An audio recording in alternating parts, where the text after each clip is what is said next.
Hey, I'm Greg Garunov, and I'm the founder of Millennial Prime, a community of dads for dads. And I'm here today with Prosper on the Online Prosperity Show. What I like to do is help dads uncover insights around their child's mind and help them become the best dads they can be.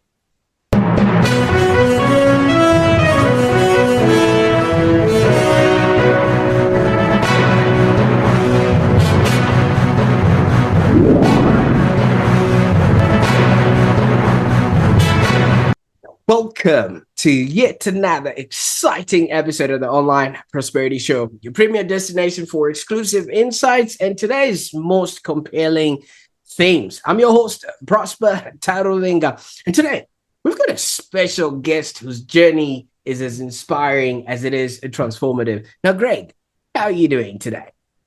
I'm doing fantastic, Prosper. Thanks so much for having me. I really appreciate it. Absolutely. Well, the pleasure is all mine. I mean, knowing everything that you have been through and what you're doing and how you're helping other dads be, do, and have a happier existence. Hats off to you, man. And I can't wait to jump into this episode and, reveal what you have in store for us. Now, for those that are watching right now, I want you to just imagine for a second, if you will, just blending the analytical mind of a seasoned marketer with then changing that and becoming a nurturing and a dedicated father. Of course, I'm not talking about myself here, because that's also the journey that I took, and that's the reason why me and Greg get along so much. But I know it does sound like a very intriguing mix, doesn't it? Well, Greg underwent that and he embodies that through and through. I've just been talking to him before and I just literally had to stop him and I said, wait a minute, we haven't hit the record button yet. We're missing out on all the awesomeness that you bring to the table. So after about 2 decades in a fast-paced world of marketing and advertising, Greg actually went on a mission to start empowering millennial dads. And what he does is help them forge stronger bonds with their children in a world that seemingly, presents a lot of connectivity. We're actually losing connection to our loved ones. Yes, we are connected to our mobile phones or whatever profiles we've created for ourselves in the social media space, but are we actually connecting with the ones that are looking out for us? So before we dive into this remarkable story, Greg, I mean, we've been talking before, but I just have to ask. Apparently, when you were working at Madison Avenue, everybody actually thought you were the real life Alexa. Yes, they did. There was a running joke in one of the jobs that I had prior to going on to this entrepreneurship journey that I'm on, where just random things in the office. I'd be like, and I would give like some sort of factoid. And over time, what I didn't know, I found this out later on, was that my coworkers, my colleagues were actually fact checking me. They were Googling what I was saying about all these random things. And what I found out later is that they were like, oh, wait, like he's not actually making any of this up. Like I was right pretty much the whole time. And I can't remember like every single item that I was right about. But then they gave me this nickname of the human Alexa. And I'm actually not that good at trivia. You would think that this like skill transfers to trivia pretty well. It doesn't. I just have random knowledge in my mind that I've just accumulated because I care about a bunch of stuff. And that's really what I've realized about myself, is that I remember, my memory is incredible when I care about the thing that I'm trying to remember. If it's like fine or neutral, I struggle in remembering it. This new work that I'm doing with dads, I care so much about each individual dad that I work with. So it's super easy for me, months later down the line, to make some random comment that, a dad makes in one of our introductory calls. It shows a level of care. And I'm not intentionally trying to create this loop of care. It's just who I am and how I am. You know what I mean? Absolutely. And thank you so much for giving us that tidbit of knowledge, because you know what, Greg, people really do business with those they know, like, and trust. And people don't really care about what it is that you know or who you've been. They care about the fact that you care. All right. And then it starts that relationship that way. But obviously your start, as a kid and everything else wasn't as Rosie, it was quite a rocky start from the age 7 in Russia. Maybe take us back to that time. What was it like for you as a kid growing up? Sure. Yeah. Yeah. I mean, there's definitely ups and downs, and I have no regrets. It's one of those things where the challenges early on really shaped who I am, how I think, how I behave, and really has informed every relationship that I've ever had. Um, but to go back, I was born in the mid 80s in Russia, in St. Petersburg, one of the oldest cities in the world, and incredibly beautiful. But it was squarely the end of the Communist Union back then. And there was a lot of turmoil in the country. I have vivid memories of standing in line with my mother for milk and bread in the bitter cold for like 5 hours. In fact, that particular experience, because it was relatively frequent, had such a profound impact on me and my mind and really my central nervous system that whenever I find myself just standing around anywhere, even now as an adult, I get agitated. And I've done some work on myself of trying to decipher, like, why am I so agitated when I'm just standing around? And years ago, I kind of uncovered this insight that connects this early on experience with this agitation that I was feeling.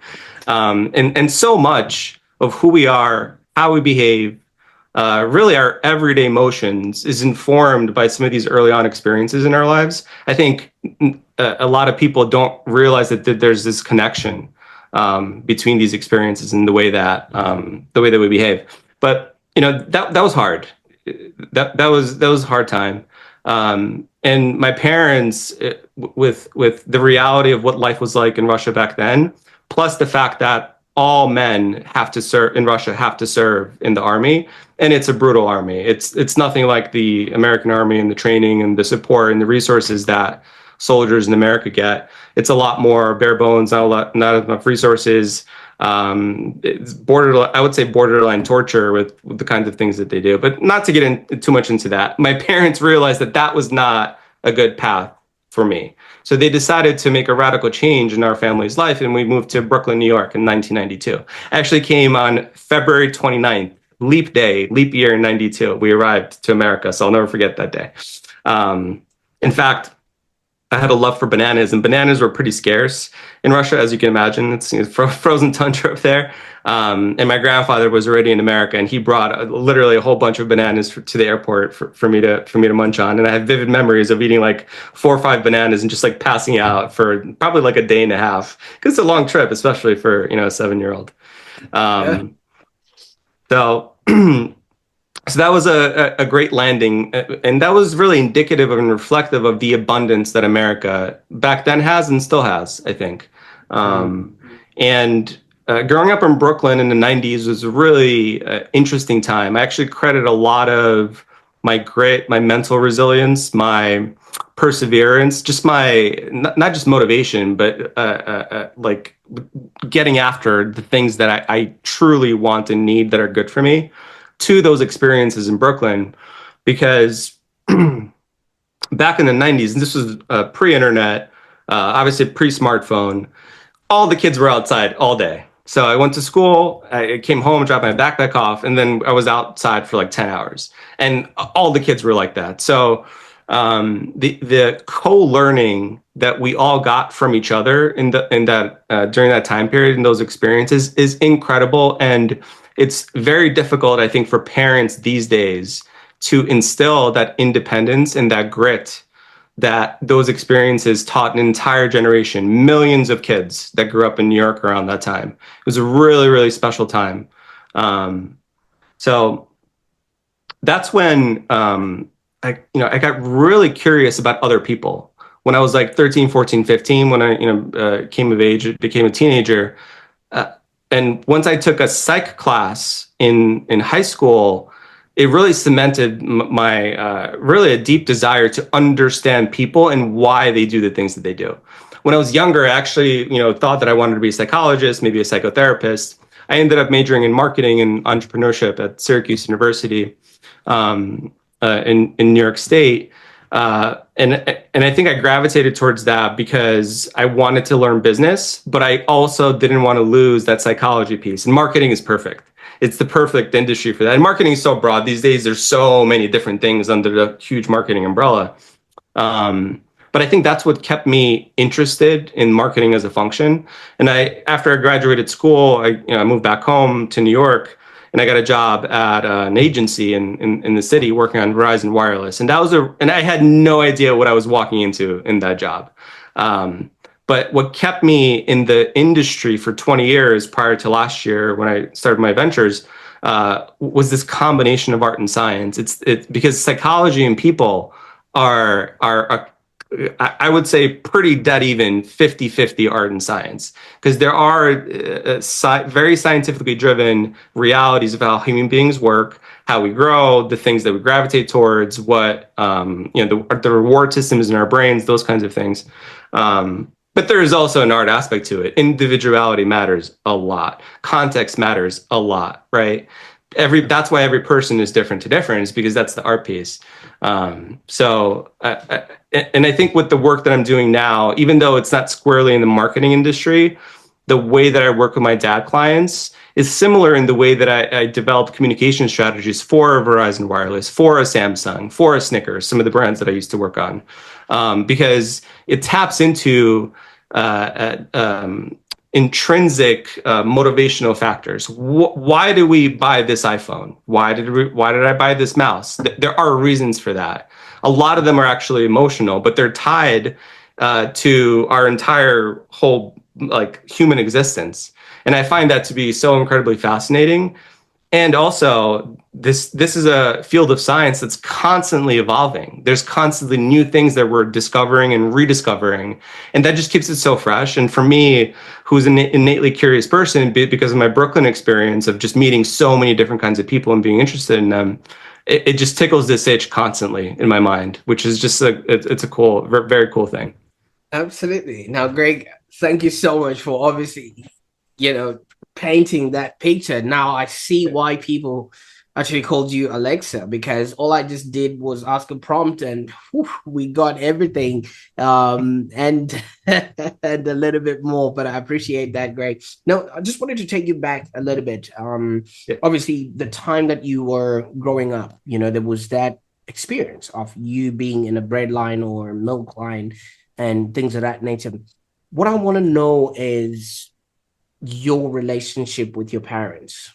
What was that like? Because that would have then created that need and that bond and that vision of what it is that you're now doing now. And I'll let you know how I can connect the two. But what was that relationship like with your parents? Yeah, absolutely. Yeah. When I was a kid, I remember I have a lot of fond memories with my dad in particular. He is amazing with young children. In some ways, he's still a kid at heart, which I think is an incredible quality that I think a lot of men lose just along the path of life with all the different challenges that are thrown our way. So my father was really good with me when I was young. My mom was studying to be a biochemist, so she was very busy with studies and whatnot. So I spent a lot of time with my dad when I was really young. When we moved to America, my mom, got a regular steady job, but my dad started his own business. So again, he created this container, this mechanism to be able to, have the flexibility in his life to do what he wants and needs to do. And one of those things was to hang out with me. So I am so fortunate that I had that experience when I was young, because it showed me, well, one, it created a strong bond with my father. And two, it showed me of how it's possible to different pathways of life. Because my mom went, a relatively rigid, science, 9 to 5 route. But my dad, he kind of responded to what life was giving him. And I think the combination of those two things has really served me well for my career and the choices that I've made in my career, where I kind of see the benefits of both approaches, and I can kind of tap into almost both sides of my brain, if you will, in that way. So that was really cool.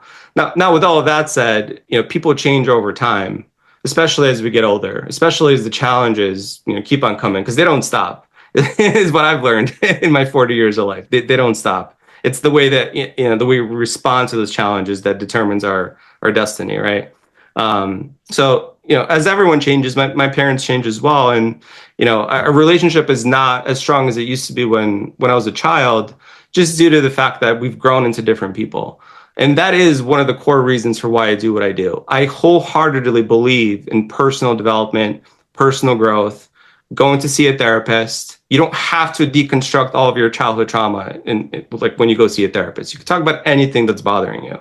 But raising your hand and reaching out for help is so incredibly uplifting and enriching, and it's enriched my life in an incredible way. And I know that some men, especially across different cultures in the world, struggle with raising their hand and saying, "Hey, like I need to grow as a person." And there's some generational stuff about associated with that. But my parents, they don't. The reason that I kind of went into this, my parents don't really believe in personal development, personal growth, and I think that's part of the reason why we almost kind of drifted apart as time went on. And the tipping point for me was becoming a father, because once I became a father, kind of what we were chatting about earlier before we hit record, it changes. It's profound. It really gives you a level of awareness, and your priorities shift sometimes overnight, seemingly. Of the importance of not just to keep your kid alive and breathing and eating, but to thrive, to pretend like I have a desire for my kids to not necessarily achieve more than I have, but to be better, to be calmer, to be more compassionate, to be more empathetic. I think a lot of the past generations struggle with some of these qualities, because when you look back in history, there's been a lot of not great stuff, world wars and things like that. And personal development and psychology, and the science of psychology in particular, has only evolved in the last 30 years. Yeah. So that's a very relatively new thing, right? Like there's just very little awareness of how to connect with a small child in a respectful and empathetic way that makes them feel seen and makes them feel safe with their parent. I think going into parenting, when I became a dad, I just thought all this stuff happened automatically, like organically, like you become a parent and here's your child and this is what happens. And yeah, you're smiling. Yeah, looking back, I'm like, that sounds so foolish saying out loud, but that's legitimately what I thought. Absolutely. And I'm not alone. I think a lot of... Yeah. What you're saying is like a kid, a 12-year-old kid looking at somebody driving and then saying, you know what, I think I'd do that. What's so hard about steering a car? And then the moment they get in there, they don't even know what to do. So it's like that. Yeah, it's very similar. Yeah, it's similar to something that I talk about when I'm looking to work with dads, and that, what is the role of a coach? Because all of this information is out there, especially on the internet, and especially with Harvard, MIT, Yale, all these prestigious universities offering their full course loads for free. All of this information is available to everyone that has an internet connection. It's how you apply it. And what I found, and this, I think this is true for all people because we're all human beings, and I do think we're all more similar than we are different. I do genuinely believe that. That it's not so easy. Like intellectual knowledge is not enough to make impact, to drive an action, to drive an outcome, especially a personal transformation. That's what I found. Like for the longest time, my ego, my survival mind, I had blockers in my mind thinking, oh yeah, I'll just go listen to this podcast. I'll read this book. I'll follow this, parenting influencer on Instagram, and then I'll learn what to do, and then I'll apply it, and my kids are going to be the best. That was literally what I used to think. And over the years, now that I've really leaned into my own personal development, even before becoming a coach, was that it's not necessarily you need someone to hold your hand, but asking for help, even from a friend, can be so incredibly powerful, because they can say, hey, listen, you're trying to do this thing, just move your hand over here and you get closer to it. But for a lot of reasons, we ourselves struggle to put our hand in that place. Sometimes we need someone to place our hand there. And again, this is especially true for men, I think, in this world, and for dads. because a lot of the way fatherhood was modeled for us, it was a sign of weakness to ask for help. It was not a sign of strength to be vulnerable on like a podcast like this with you and sharing some of my personal stuff around my parents. I think that's and I'm not just tooting my own horn. Like, I think that's a marker of strength, because it's harder to do that than to just give you an answer that you will like, or the audience will like. It's harder to be real. And I think that there's too many people in the world that are not behaving real, and it makes it harder for the real people to be real. But that's a whole other thing. That's not specific to dads. That's a whole human thing.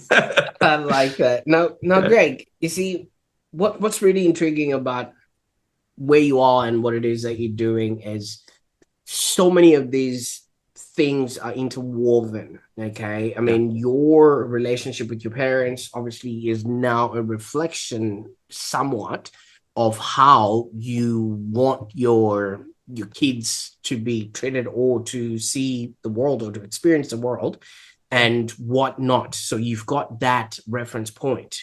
You know what I mean? And then there's one thing that you raised where you said you were very curious about other human beings. And I want to let you know, marketing is applied psychology. So you were still in the realm of psychology in and of itself, because you're understanding what people like and what people don't like, and then making informed decisions of putting the right product or the right service in front of them. That way they can reciprocate with obviously their money. And it's still the same when it comes to feeding your baby, because if your baby doesn't like eggs or grapes and you keep feeding them eggs or grapes, then you start thinking, wait a minute, my baby's not eating. So, because you're feeding the wrong inputs and things of that nature. Now, this curiosity about other people could either have stemmed from, first of all, you being an only child, then having to move from people that you know and being immersed in a culture that was different and foreign to you, where everything was so much of a surprise that you passed out from just eating bananas. Absolutely. I think I was forced as a young child into new environment. I mean, I literally didn't speak a word of English when I came to America. I neglected to mention it earlier. I was put into a situation where I had to figure out my entire existence. And that was I remember, when I think back, I don't remember the intensity of the pressure, but I remember that there was anxiety and pressure from that. And what can you do about that as a parent? It's hard. So, it's the story of a lot of immigrants, of parents, moving their kids from, you as well. Yeah. Parents moving their kids, for a better life. And that better life does, become a reality, but there are some growing pains along the way that are very real, especially for a young child. So I think that I love your question, Prosper, because I've never been asked that before. Because I do think that, because the experiences that I had in my formative years, kind of what I said earlier, has shaped my grit and resilience. But I never connected it to curiosity in the way that you just did. But it makes complete sense, because it had to be curious about what I was seeing in front of me, what, the people, the environment. Otherwise, I would just get lost into the background. And innately, and this is maybe DNA, I can't think of an experience that points to this, but that's not me. I don't blend into the background. Yeah. Absolutely. And you went on and started marketing. I mean, obviously this would have been fun, connecting with a lot more people, building all these relationships, and you're in and out of really fun projects, like the Verizon one, which I would think at that time, that's when Nokia was bringing in different phones, and it was just all exciting. And I'm thinking that's the time. But 20 years was what it took in advertising. What was that pivotal moment that then led you to now start focusing on millennial fathers? I was really struggling about 5 years ago. My son was, before COVID, during COVID, as so many of us struggled during that time. But for me, it put a specific highlight on the fact that I was not living my best life. My everyday emotions were not getting me the things that I wanted. And it's not, yeah, sure, raises, promotions, whatever. Like that's nice for a career. But what I was after was to not have this latent anger in me from my formative experiences when I was young, not have this reactive pattern with my kids, not feeling guilt after maybe I raised my voice when I really didn't intend to. And I can go on and on with these kinds of examples, but I found myself in a place where what I was doing was not working. And what I was kind of sharing earlier, I had been down the path of just getting more and more information into my brain because I'm Alexa, right? I thought that was going to be the pathway to get myself out of this hole in my mind. And it wasn't working. So I decided to make a change. So I hired a wellness coach for myself. And this person, this individual, this guy helped me uncover what are my daily habits that make me feel good when I work in the morning, when I wake up in the morning, that keep me energized and creative in the work that I was doing at the time, 4 or 5 years ago, that gave me more patience with my children. You know, all the good things that everyone talks about with personal growth, right? And self-growth. And that was a big change for me. And I'm not just saying that because I'm a coach. Like I wasn't like, I'm answering your question. Like this guy changed my life in that way. And I'm so thankful and grateful for that. Once I saw, after a few months of working with him, the direct impact that had on my son in particular, where he started acting out a little less. He started to have a little less tantrums. Like all kids act out in tantrums. It's a normal thing.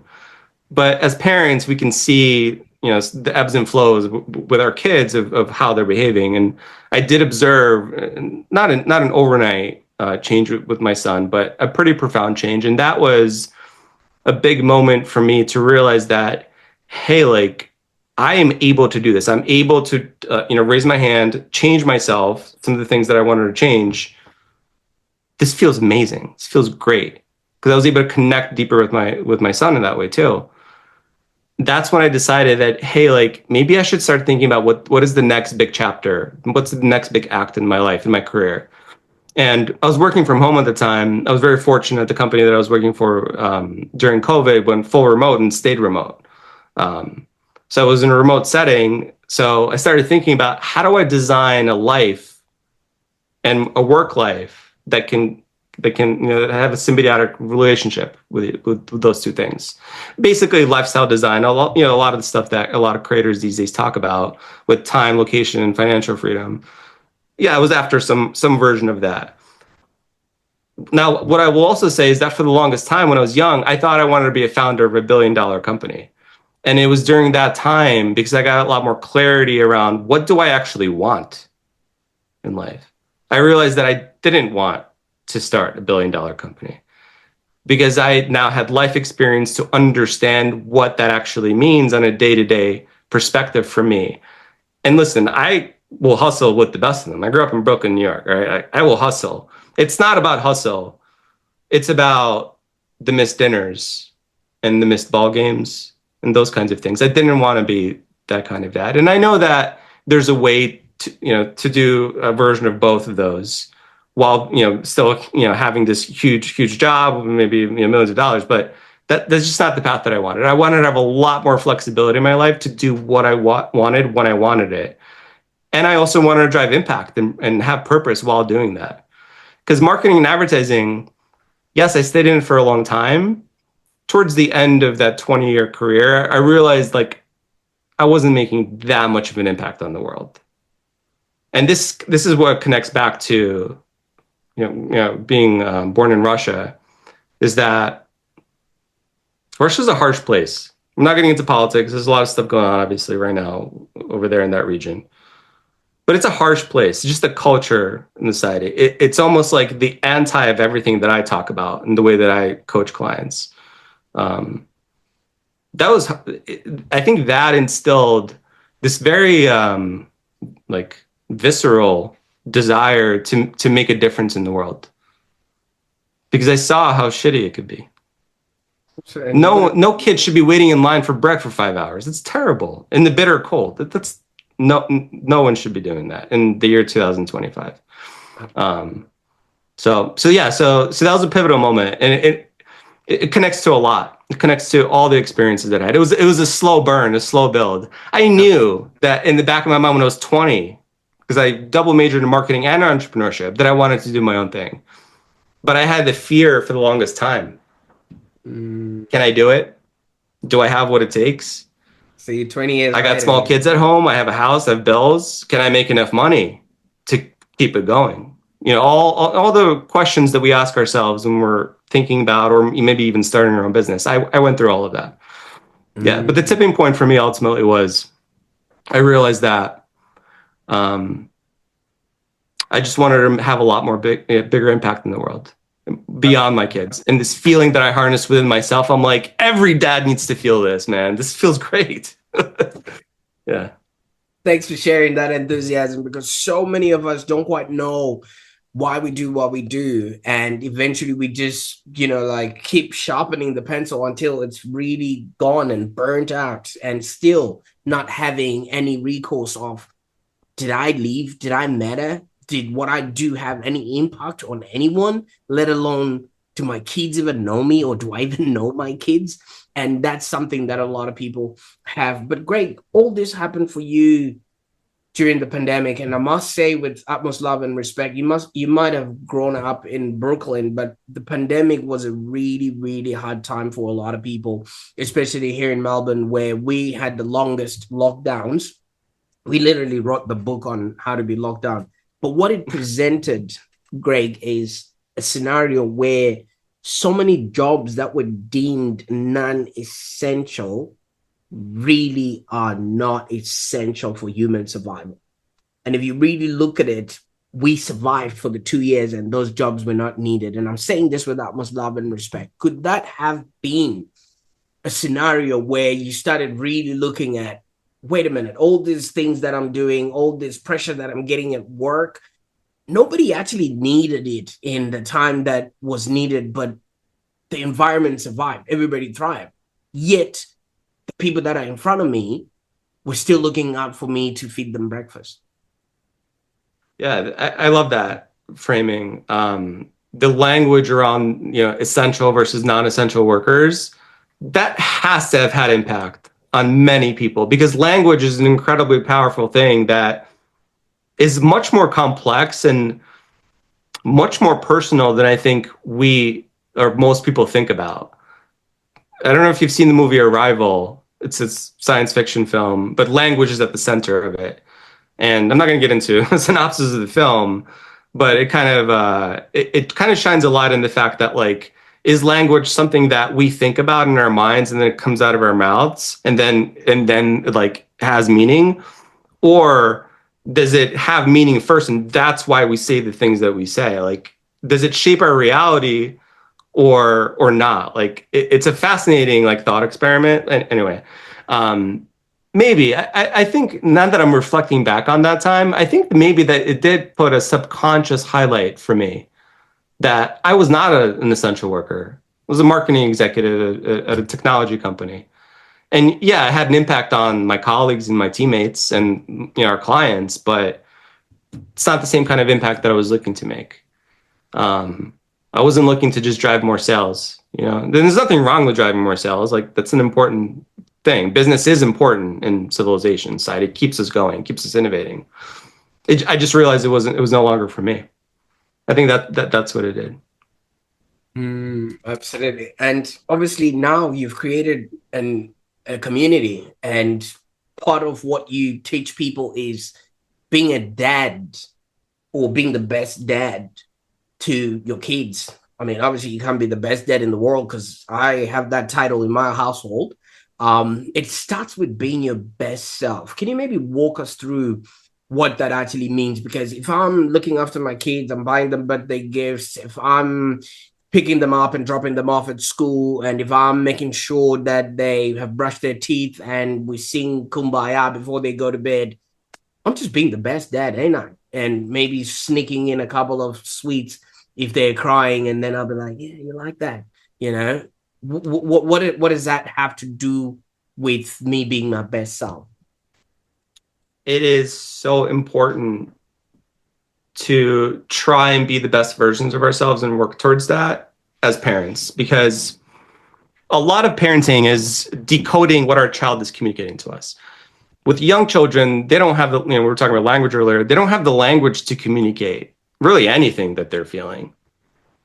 But they are still incredibly communicative, whether they make a face at something, whether they run away and hide, whether they start crying at something that seemingly is completely random. There is no randomness with kids. I mean, sure, there is in terms of like randomness in all human beings, but kids are incredibly communicative. And it's very important to not be, as the parent, as a dad, not being an agitated, not being in a stressful central nervous system state, to be able to read those cues correctly in order to match our kids with what their needs are. Because if we're not taking care of ourselves, if we're running ourselves ragged, if we're hustling endlessly and not slowing down enough to pay attention to ourselves, we're not doing it effectively with our kids either, because we're not doing it effectively with anyone. So that's why I say being the best dad starts with being your best self. And the program that I offer to dads, the first 30 days are all about self-improvement, the daily habits that we have. Because as I said before, our daily habits do create our reality. The daily small actions that we take, they create the reality in front of us, whether we turn left or right, simple decisions, or whether we worked out this morning or not. If we didn't, our energy will be lower. It's proven science. If we exercise, it gives more oxygen to our brain. We could be more creative. We could be calm, have more patience, have a little bit of a pause when our kid tells us something that we don't like. And the other thing is that it's really important for dads to not take things personally from their kids. And that is a really important factor with personal growth and self-development and being your best self. It's really important.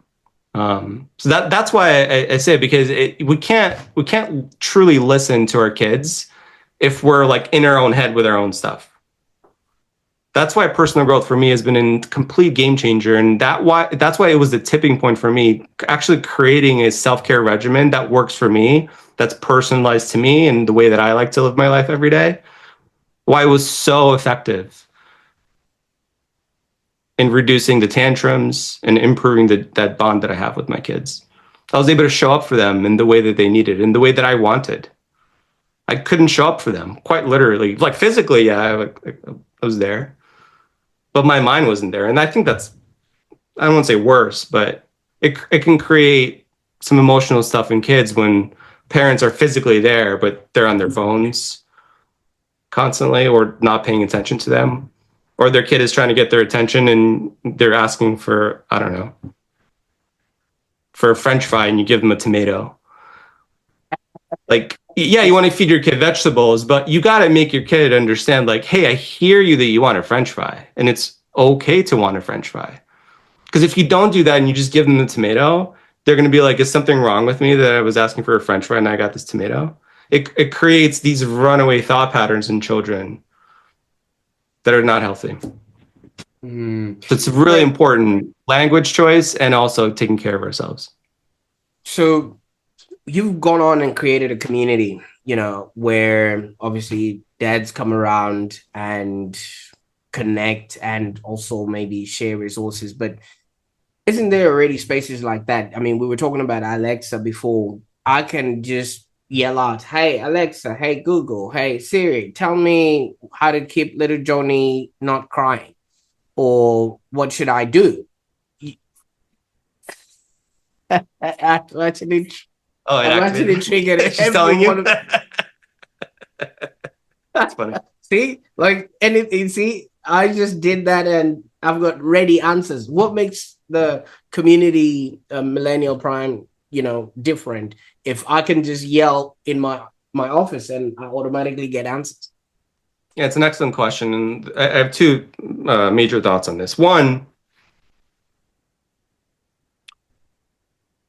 intellectually ingesting knowledge can sometimes translate to a positive impact with whatever it is that we're doing. So let's specifically talk about parenting.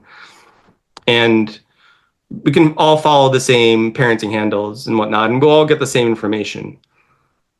But our experiences and our own journey as adults, as parents, dads, varies. It's different, right? Our content fingerprint over the course of our lives is actually different.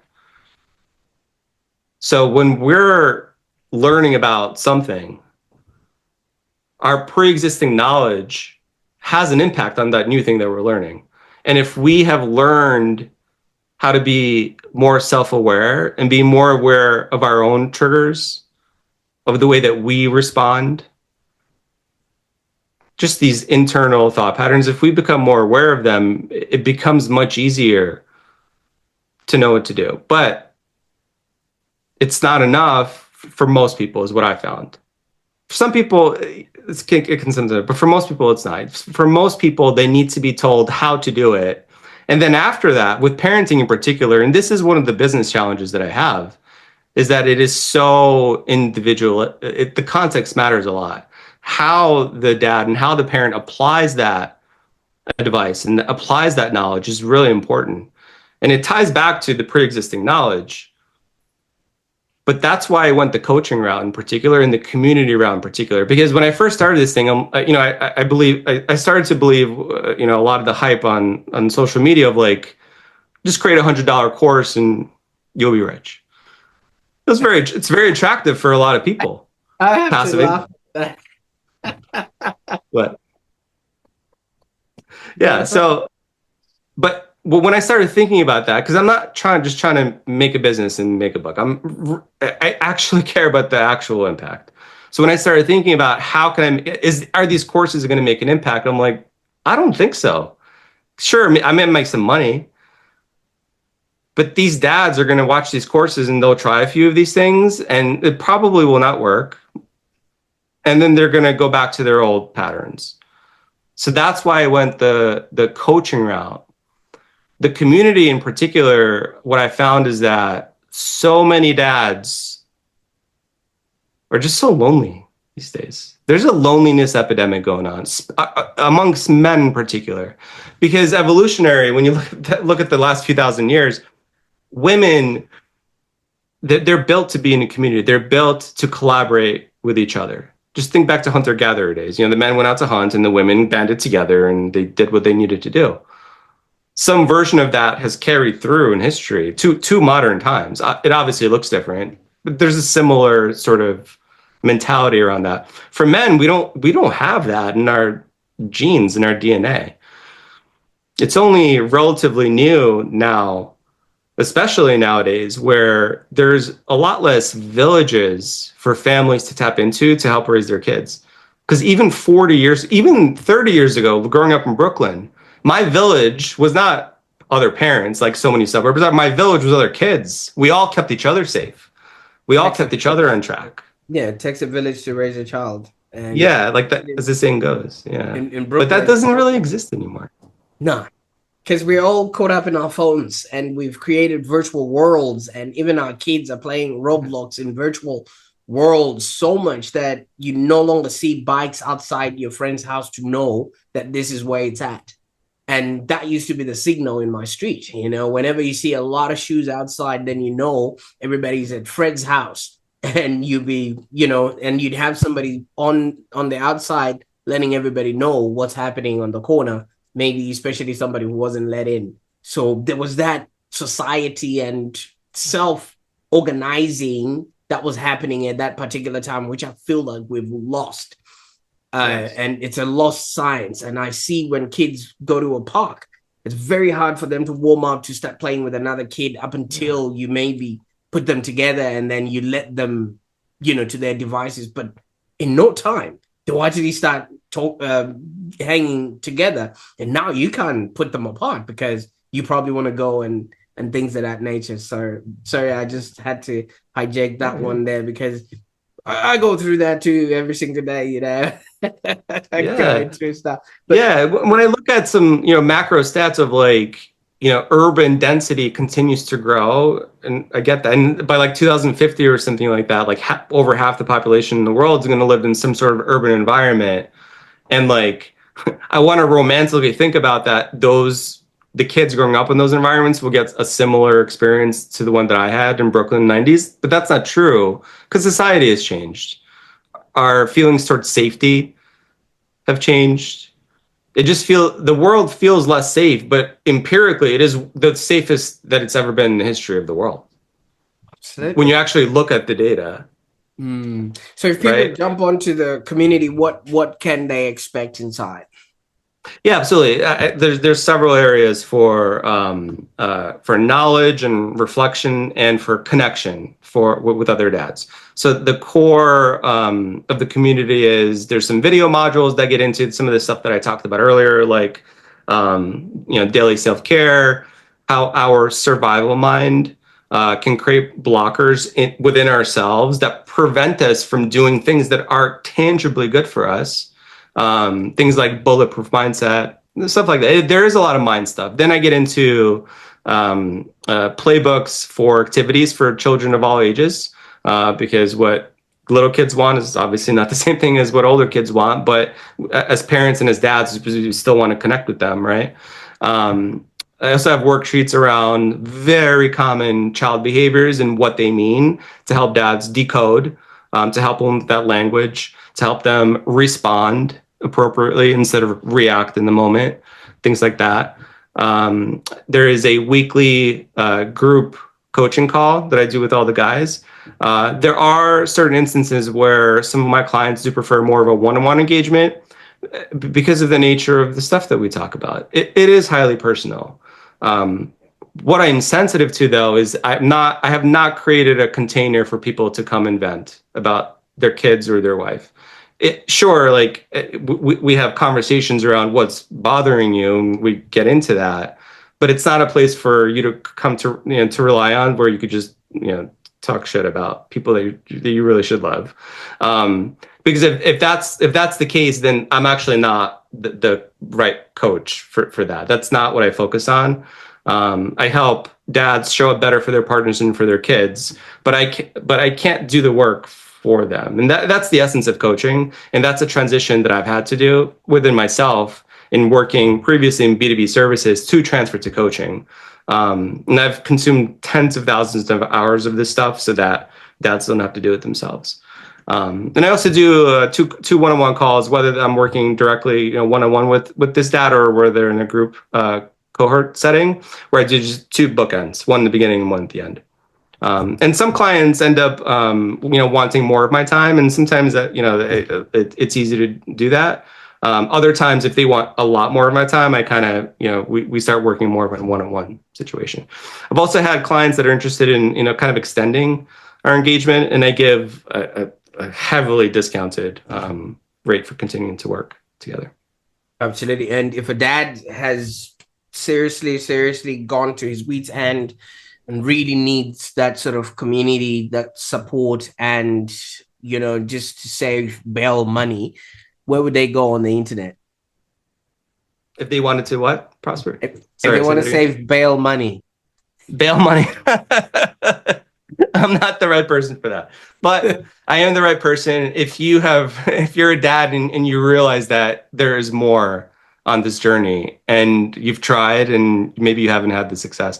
The other thing that I do is I run a monthly workshop to give people a very live experience of just the kind of conversation that you and I are having now.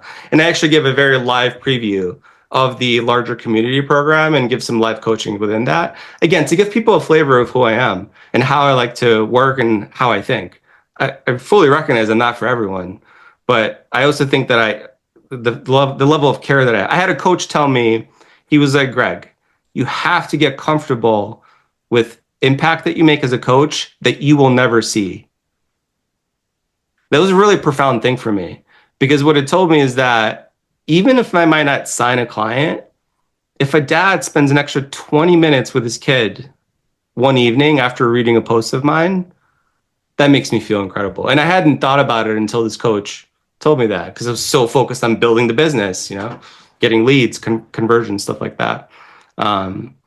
I feel a lot more, so much more calm now that, this creator, this social media game, it's not just about attention and being an influencer. Like I take it very seriously. Like if like the example that I gave before, if you spend an extra few minutes with your kid because you read my posts, like that, I've done my job, man. Let me one up that a little bit, Greg. I will Yeah. put all the links in the show notes below. You see, the thing is, what we are doing as parents is we are betting on the future. All right. So whatever the parent might do today might actually culminate as a result 18 years later because the kid didn't do the wrong thing. So I want to also add to that, that if the parent spends 20 minutes, you should actually really let go of the outcome so much that the parent can even enjoy the results 20 or 40 years later. So that's how big your heart really has to be in this whole space, because the people are there for life. And some things are only just going to come about as a reflection of an instance that the parent or the dad had on the kid ages ago. Same as how you still have these, reservations about just standing around because of the time that happened when you were 7. So had something or somebody showed up in your space at that time, said something different to you that you're now using today, that should be the impact that you should be going for, sir. Yeah, yeah. I mean, the outcomes with this work is decades, maybe even hundreds of years, because one of the core reasons for why, in addition to all the reasons that I mentioned to you, Prosper, is my experience in Russia, like learning about history of the world, just seeing the shit that people do to each other. I had this itch for the longest time, and I didn't realize it until I started to reflect on what do I want to do for the rest of my life. But I had this itch of trying to solve these very complex, huge global problems. And like, who am I? I'm a single person. I'm not in a position of political power. Like, so my pathway to creating a better world is through dads, to create a better next generation. Can you imagine a world where the majority, maybe not majority, but like significantly more than people are today, just have more compassion for empathy for each other? Think of what we could do together with, if more people felt that way and leaned into it. I mean, I think we would literally, like, I don't know, go to another galaxy or some shit like that. Like the tangible business, technology, innovation impact of that kind of vibe of world looks radically different than it is today. Because we're not going to be constantly trying to push this person aside to do this thing. We're going to lift each other up. And yeah, we may not go as high right then, but when you zoom out over the hundreds of years, it's what's going to let us thrive as a society, thrive as human beings. You're right. On a long enough, I don't love the path that we're on right now as a world. On a long enough timeline, you're gonna see an upward trajectory if people are kind to each other, and it starts with the kids, because it's, if a cat is kicked by an angry man in 2134, it's because of what somebody in 2025 has done. And exactly. All of that is generational. So much of the stuff that we experience is all just generational upon generational, and somebody has to break the pattern. Yeah. And I fully acknowledge that, like, some of this might sound and come across as like woo-woo or hippie or like kumbaya. And I think that comes from a place of hurt. And that is exactly what we're trying to shift. I like that. I like that, because when you look within and you no longer have outside scenarios and circumstances to blame, then you start taking ownership of who you become, how you treat other people, and the ripple effect of all of that stuff. Now, Greg, as you can see, we could go on and on. I could talk for you for hours, Prosper. Yeah, man. I love it But when that happens. now that we've sort of established who you are and people are really excited about what you're creating, what's next? What can we expect with Millennial Prime or just Greg as a dad? Yeah, absolutely. Yeah. So I have a workshop coming up on March 25th. So if you're a dad and you're listening and watching this, you should absolutely sign up. You can go to millennialprime.com and you can go through the links there to sign up there. As I mentioned before, it'll give you a very live experience of this kind of interaction with real people talking about real scenarios that real dads are dealing with. Because I said before, we are more similar than we are different, and it's so helpful for dads to see other dads going through similar emotions, struggling with similar things. Like we're not alone. You're not alone, Dad. Like we're not alone. We're in this together, and I think we all need to be reminded of that. These things are magic, but they have some real risks in them too, right? Let's lean into the human aspect of life more. Absolutely. Now, Greg, I can't thank you enough for obviously sharing your inspiring journey with us today. I mean, you took us back to the time you were 7 years old, standing in that bread queue, and now you're the person who's standing at the top of the elevator, handing or lending a helping hand to other dads that seemingly might not have found the path. And I think your dedication to empowering all these millennial dads really offers valuable lessons for all of us that are striving for deeper connections in our lives, with our spouses, with our kids, and just about the world we live in, and especially with ourselves. So really, I can't thank you enough for the journey that you've taken, but also the work that you're actually doing, man. You're doing God's work. Thank you for that, Prosper. I really appreciate your kind words, and thank you for so much for having me here. It was really invigorating conversation. And as I said before, dude, I could talk to you for another hour easily. Don't worry. Well, we've opened up that Pandora's box. Yeah, I would definitely be reaching out to just find out, what else you guys are cooking up, or if we can start creating some sort of chapters in and around the spaces, because sometimes some dads would want to connect physically. So that could be something that you could extend, with the work that you're doing. And I feel like there's a possibility for that. Now, yeah, there absolutely is. If you're watching or listening to this right now, and if today's conversation resonated with you, I encourage you to explore Millennial Prime, the community, and just commit to your own personal growth, and also find meaningful relationships with other dads, and also with the ones that are in your keep. Now, you want to visit millennialprime.com for more information. I'll definitely put all those links in the show notes below. And if you're also watching this and you're a happy dad, but you would know other dads that are going through stuff, why don't you just share this episode with them?